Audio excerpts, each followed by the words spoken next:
Hai, welcome back to my channel. Gimana nih kabarnya? Kenalin, namaku Dila Octavia Stivani. Aku mahasiswa tingkat 1 Prodi S1 Keperawatan dari Universitas Muhammadiyah Kudus. Nah, di kesempatan kali ini aku mau bahas tentang perilaku hidup bersih dan sehat atau yang sering kita ucapkan itu dengan PHBS.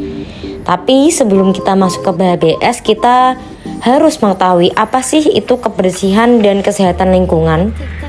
Definisi dari kebersihan dan kesehatan lingkungan adalah suatu ilmu dan seni dalam mencapai keseimbangan antara lingkungan dan manusia. Ilmu juga seni dalam pengelolaan lingkungan sehingga dapat tercapainya kondisi yang bersih, sehat, nyaman, dan aman serta terhindar dari gangguan berbagai macam penyakit. Definisi PHBS secara umum yaitu semua perilaku kesehatan yang dilakukan atas kesadaran sehingga anggota keluarga atau keluarga lainnya dapat menolong dirinya sendiri di bidang kesehatan dan berperan aktif dalam kegiatan kesehatan di masyarakat. Jadi PHBS ini dilakukan atas kesadaran diri sendiri. Kalau belum sadar berarti belum melakukan PHBS. PHBS ini tidak hanya berguna untuk diri kita sendiri, tapi juga untuk keluarga kita. Maka dari itu ada yang namanya PHBS dalam rumah tangga. Selanjutnya PHBS di rumah tangga, yakni upaya untuk memberdayakan anggota rumah agar tahu, mau, dan mampu melaksanakan perilaku hidup bersih dan sehat serta berperan aktif dalam gerakan kesehatan di masyarakat. Manfaat setelah kita melakukan PHBS yakni kita bisa mencegah atau menanggulangi masalah kesehatan yang ada. Singkatnya begini, saat tubuh kita menerapkan hidup bersih, otomatis kesehatan kita juga ikut terjaga. Manfaatnya adalah tubuh kita menjadi lebih sehat dan tidak mudah terserang penyakit. Tubuh menjadi lebih semangat dalam melakukan aktivitas seperti bekerja, dan saat tubuh kita sehat, kita juga menghasilkan keturunan yang sehat. Dalam pengaplikasian PHBS ini mempunyai 10 indikator, yakni yang pertama persalinan yang ditolong oleh tenaga medis. Hal ini dilakukan untuk mencegah infeksi dan bahaya lain yang berisiko bagi keselamatan ibu dan bayi yang baru dilahirkan. Yang kedua, pemberian ASI secara eksklusif. Kesadaran mengenai pentingnya ASI bagi anak di usia 0 hingga 6 bulan tanpa didampingi makanan. Dan selanjutnya di usia 6 bulan sampai usia 2 tahun dengan didampingi makanan atau yang biasa kita sebut dengan MPASI. Yang ketiga ada menimbang bayi dan balita secara berkala. Praktek tersebut dapat memudahkan pemantauan pertumbuhan bayi. Penimbangan secara teratur juga memudahkan deteksi dini kasus gizi buruk. Yang keempat ada melakukan aktivitas fisik setiap hari.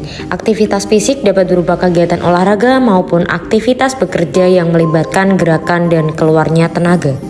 Lalu konsumsi buah dan sayur. Buah dan sayur dapat memenuhi kebutuhan vitamin dan mineral serta serat yang dibutuhkan tubuh untuk tumbuh optimal dan sehat. Tidak merokok di dalam rumah. Perokok aktif dapat menjadi sumber berbagai penyakit dan masalah kesehatan bagi perokok pasif.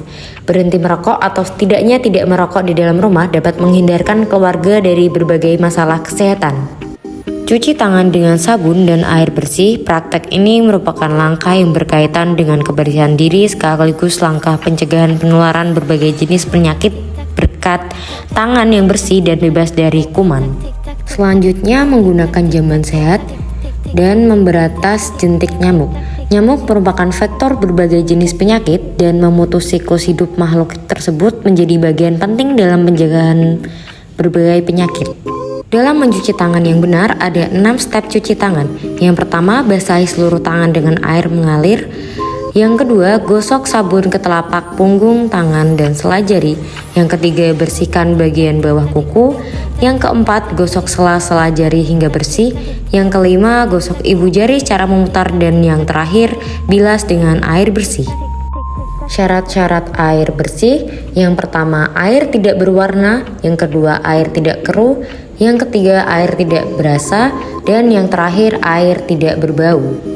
Adapun syarat jamban sehat, yang pertama tidak mencemari sumber air minum, tidak berbau dan tinja, tidak dijamak oleh serangga dan tikus, tidak mencemari tanah di sekitarnya, mudah dibersihkan, aman digunakan, dilengkapi dinding dan atap pelindung, cukup penerangan, lantai kedap air, luas ruangan cukup, ventilasi cukup baik, tersedia air dan alat pembersih. Thanks for watching. See you later. Bye.